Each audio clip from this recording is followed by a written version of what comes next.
This is Southern Cross News with Joe Palmer. Good evening, everyone. Tasmania's Health Minister has been fronted by fatigued and frustrated medical staff at the annual Nurses and Midwifery Federation Conference. Almost 60 delegates have been debating the state's health system with a new push to take industrial action in aged care. It was an opportunity for Tasmania's medical professionals to speak directly with the Health Minister, evidence of a workforce struggling to cope with a rising demand. I've done many overtime shifts this year so that surgery can be facilitated. Concerns raised around the new maternity service in Burnie, with patients being forced into public toilets for medical swabs. This is routinely done in a public toilet used by the Hudson's coffee shop patrons and then carried back up the hallway to the clinic. The new maternity model in the northwest is far superior. I didn't hear that. I didn't hear that. We're very concerned about the Northwest Integrated Maternity Services and the lack of review, and today we've sought a commitment from the Minister to do a complete evaluation. The Minister agreeing to the evaluation, while today announcing additional paramedic services with a new round-the-clock crew in Glenorchy to help ease pressure in the northern suburbs. Taken together with our amazing amount of funding to fund 106 additional beds permanently in our health system. Beds the nursing union say are difficult to staff. The department are now looking at international recruiting, and that's a ridiculous position to be in. We need to look after our own nurses, and we must make sure they have a fair salary and fair conditions. Members agreeing to take industrial action in the aged care sector following an ongoing pay dispute with Southern Cross Care. Members were just saying enough is enough. You know, we do very hard, heavy work. Southern Cross Care maintains the wage increase demand by the union is unreasonable and would force job losses. Jacqueline Robson, Southern Cross News. A commercial fisherman on the state's east coast is staging a protest against the Tassal development at Oakhampton Bay. For the next 2 weeks, the local resident will sit on his boat to prove a point. Tassal says it respects his right to protest, but is allaying any concerns. Anti-fish farm banners are a familiar sight along the state's east coast, and now they're taking to the water. It's an absolute icon, and I think if we ruin it, we'll rue the day. Commercial fisherman Chris Massey staging a protest on this boat for the next 2 weeks, determined to get his message to salmon company Tassal. I don't really believe Oakhampton Bay is a suitable site for a industrial salmon farm. Chris's father, Ron Massey, was a fishery protection officer for almost 3 decades. He's outraged the development will be going ahead. Quite frankly, I feel betrayed when I see this sort of activity, because I think that it'll have a serious impact on our wild fisheries. Mr Massey is adamant he supports the salmon industry, but is calling on Tassal to show it will practice sustainable farming in the area. But not all locals are against the development. This third-generation resident saying the town is relying on the jobs it would generate. Like, the jobs are critical to the town. We've all got a little bit of green in us these days, I guess, so no one wants it to be a tip, and I don't believe it will be. I'm going to cop a lot over this. I'll get persecuted in Tribunna, but we need the jobs, but I think we should be doing it properly. In a statement, Tassal says it respects a person's right to protest and is confident the development at Oakhampton Bay will be a sustainable success. Even if the pens go in, we'll be the last people here while it's in a pristine condition. Tassal also says it's still committed to an August start date for the development. Louise Hedger, Southern Cross News. Tasmania has not been included in a new wastewater drug monitoring report, raising concerns about how we tackle the scourge of ice without the relevant information. The state government is now demanding answers from Taswater about why Tasmanian statistics weren't included. At sewage plants across the country, the Australian Criminal Intelligence Commission is tracking each state's drug use. But according to the Federal Justice Minister, Tasmania has refused to take part in the latest report. Unfortunately, we haven't had participation from the Tasmanian and the Northern Territory water authorities for this particular report. We are disappointed in that. The state's treasurer says he's also disappointed and is now demanding answers. It's important. It came out of the National Ice Task Force, and the local government owners need to explain why the business that they own is not taking a part. The importance of this data is that it allows us to measure how well we're doing in the fight against drugs. But it also helps our law enforcement and our health agencies to target their programs. In the last report, Tasmania's regional areas had some of the highest levels of ice use in the nation. So why exactly didn't Taswater participate this time around?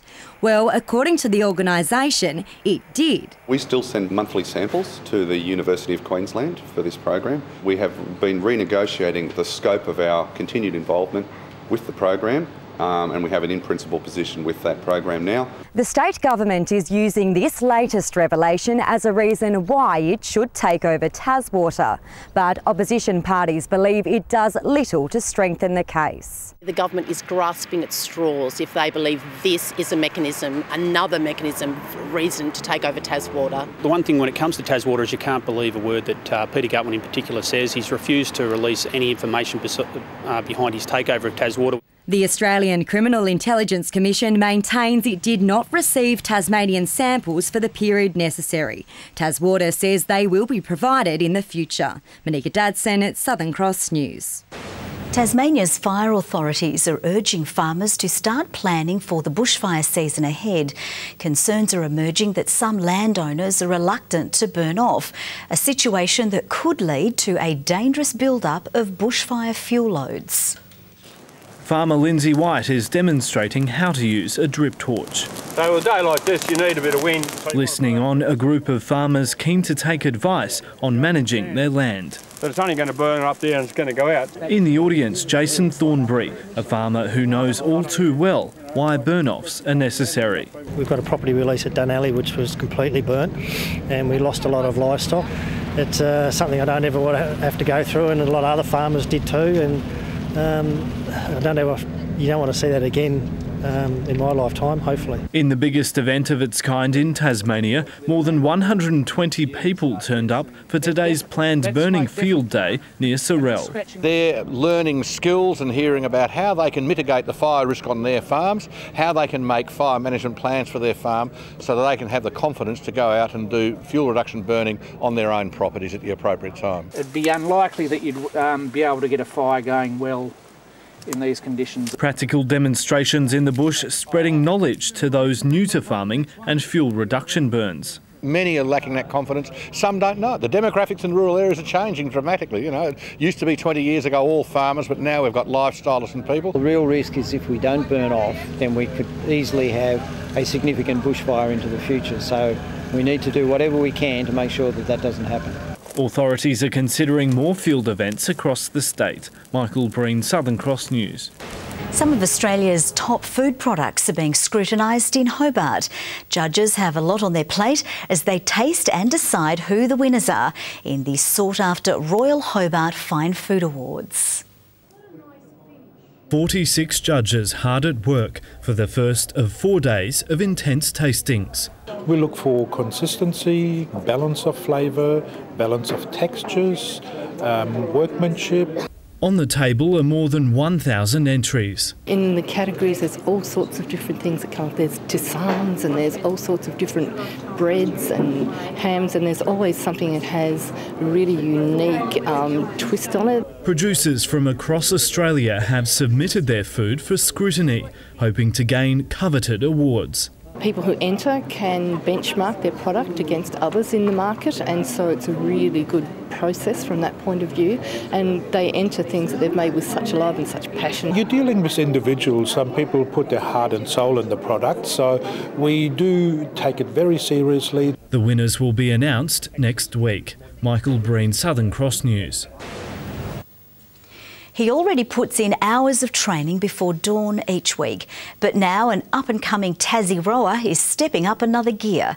Henry Yule says he needs to work even harder to make Australia's senior rowing side after coming home from his last appearance in junior ranks. Morning and afternoon, 6 days per week, Henry Yule takes on the Tamar. The 22-year-old first took up the sport in primary school. He soon became determined to reach the top level.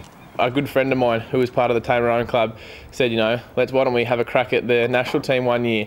And in 2013 missed out on the junior side by about 5 seconds. And from then on I was like, well, I really want to make the Australian team now. In 2016, he did, rowing at the Under-23 World Championships. And only yesterday, Yule returned from this year's titles in Bulgaria.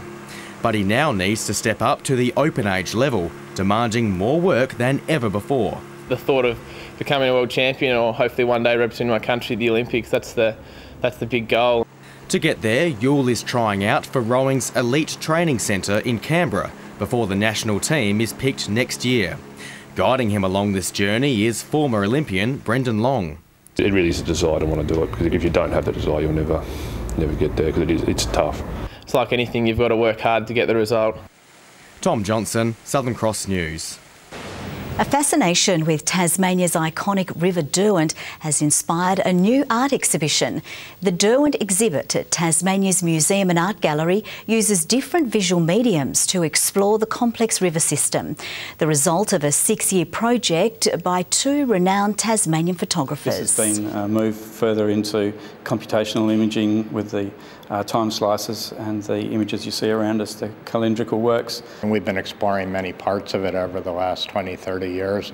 We wanted to give people some sense of the richness of that environment. They wanted to articulate visually time passing. Sometimes that might be hours and seasons and years.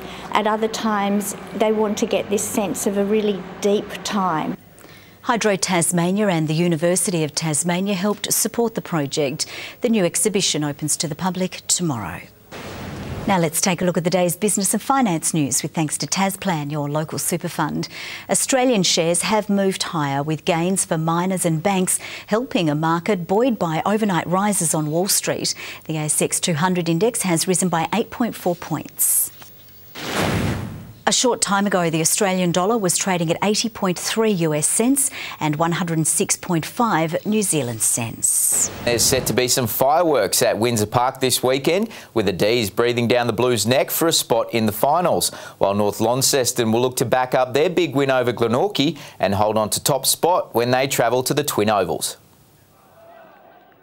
Improbable, but not impossible. We've certainly painted ourselves into a corner where we're at the fact where we've got to win our remaining 3 games and rely on Launceston potentially dropping one of theirs depending on what happens this week. The D's knocked off the Blues earlier in the year, but their footy has well and truly dropped off since then. You know, the way we've gone over the last month, you know, you got to question whether we deserve to, but we've still got our chance, so we've got to step up this week and get it done and keep ourselves in the mix. Sam Lonergan returns for the Blues following their narrow 4-point win over the Tigers, as does star forward Rulla Kelly-Mansell, and toppling the D's will almost guarantee finals footy. The ones chasing us down, so if they win, it becomes neck and neck, and then it's sort of flip of a coin towards the back end of the year. But if we get away with the win this week, then it does set that gap, which would be nice, I guess. North Launceston travel south to the Twin Ovals to take on the Tigers, with coach Tom Couch weighing in on the shot on goal that made Jake Pearce a Tassie celebrity this week. I didn't need to talk to Pearce about that. He was pretty sheepish about it after the game, to be honest. We're walking off down the race and he had his head down, so he didn't need any reminding about not to do that again. Jokes aside, Couch isn't expecting a walkover win, despite the Bombers sitting pretty at the top of the TSL table. Play physical one-on-one, you know, they really pushed us up here last time, so you know, we're expecting a really tough match. Just got to be a bit more consistent at the moment. We've sort of been up and down each week, so we've got to bring that 4-quarter effort that we did on the weekend, and yeah, hopefully we can have a really good contest against a very good side.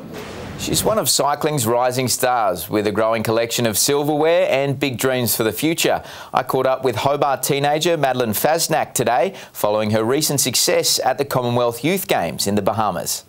Fasnacht has only been serious about the sport for 2 years, but her recent results overseas would suggest otherwise. Racing against the other countries, everyone brings something different. So yeah, it was really good to get out there and maybe put my name down. And put her name down she did, winning gold in the individual time trial at last week's Commonwealth Youth Games in the Bahamas. With time trialling, because you're out there by yourself, you never feel good. You're always in a bit of pain, so it's hard to gauge how well you go in a time trial. Fasnacht then backing the stellar performance up with bronze in the road race. Before I went, my coaches kind of just said go for the experience and make the most of the opportunity, so that's kind of what I went. Like when I went, I was just hoping to have fun. And it's safe to say it won't be the last we hear of the 17-year-old this year. The Road World Championships later on in the year, so that's a potential possibility, and some National Road Series races for the women, which are coming up in the next few months.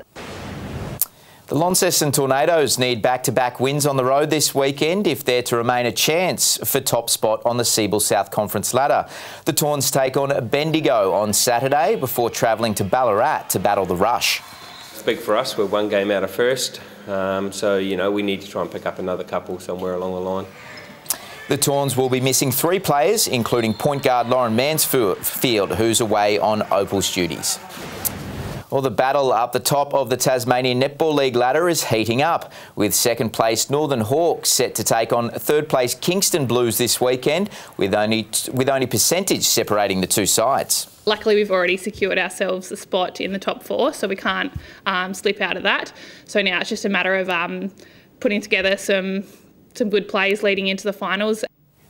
Sitting just 1 win back in fourth, Corunna Flames will be hoping for a percentage booster over Devonport, who've won just 2 games this year. We just want to build on our performance from last week. We were mostly happy with it, and so just to keep building upon what we've worked on leading up to finals. In the weekend's other games, OHA take on Cavaliers as Burnie battle the undefeated Arrows. Tigers forward and AFL draft hope Hugh Dixon says he'll undergo 8 weeks of intensive preparation after earning an invite to the AFL Draft Combine following some impressive performances for the Allies. Oh well, we'll need to get a bit bigger, a bit of a lanky bloke at the moment, get a lot faster and improve my endurance and fitness heaps. So yeah, that's what I'm going to be focusing on for the next 8 weeks before the Combine, making sure I'm ready. And Dixon definitely has the support of his Tigers teammates. Achievement by Hugh, he's got a massive future, and I'm really excited to see where he can go. The Combine runs for 3 days starting on October 3. The North Melbourne and Hawthorn football clubs have presented to the AFL today how they will incorporate Tasmania into an AFLW licence.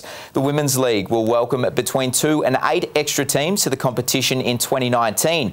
Southern Cross News understands Hawthorn is proposing to play a share of matches in Tasmania, while the Kangaroos' submission is more integrated with AFL Tasmania and will possibly be called the Tasmanian Kangaroos. Clearly the North Melbourne submission asks more of a Tasmanian element than Hawthorn does at the moment, but my understanding is they've both been received quite well and they've been high quality submissions.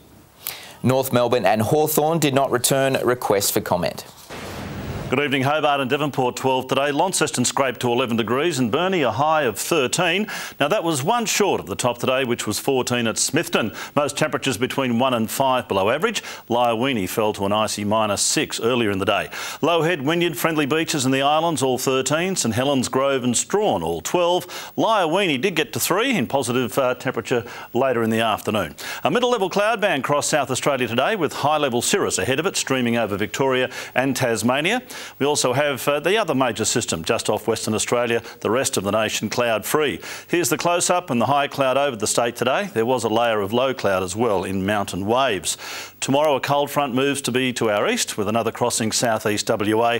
That area of high pressure sits over New South Wales, pushing ridges all over the place. The wind's tending southwesterly at 15 to 25 knots ahead of a further change to the west later in the day, and also swells to 3.5 metres in western waters.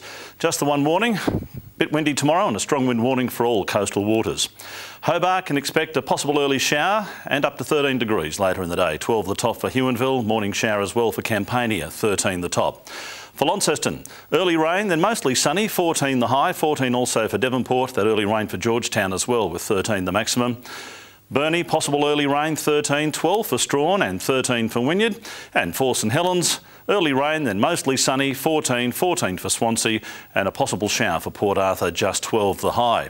The weekend's on our doorstep, and on Saturday, rain extending statewide, but only patchy over the southeast. At Blunston for the Kangaroos match, rain at times and 14 degrees, perfect for footy. Rain tending to showers on Sunday before contracting to the west by evening, with some heavy falls there in the west, and showers on Monday, mainly over the west, south and Bass Strait Islands.